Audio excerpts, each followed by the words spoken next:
Alors, je m'appelle Alexandra et je suis actuellement la coordinatrice nationale au CODAP.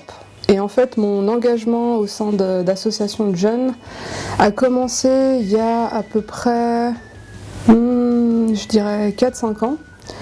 Et je dirais que pour moi, l'élément déclencheur, c'est quand j'ai décidé, un peu à la dernière minute, durant ma dernière année de master à l'UNIJ, de partir pour faire un autre master en études africaines à Édimbourg.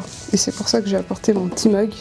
Et c'était vraiment à la dernière minute, 3 jours avant la rentrée universitaire là-bas, j'avais pas de chambre, j'avais pas de billet d'avion, donc avec ma mère on a acheté à la dernière minute des billets d'avion.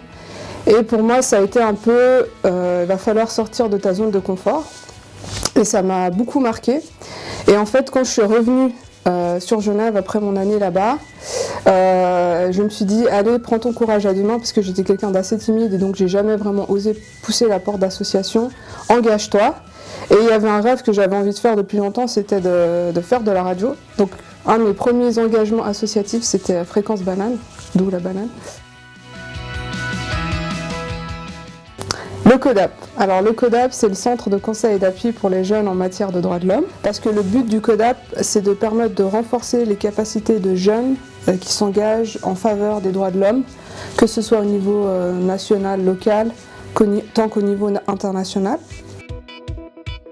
Pour le prix jeunesse, en fait, on trouvait très intéressant en fait, que le CODAP fasse partie de l'aventure, parce que justement, c'est la raison d'être du CODAP de favoriser, d'encourager l'engagement des jeunes, et non seulement de l'encourager, mais aussi de le valoriser.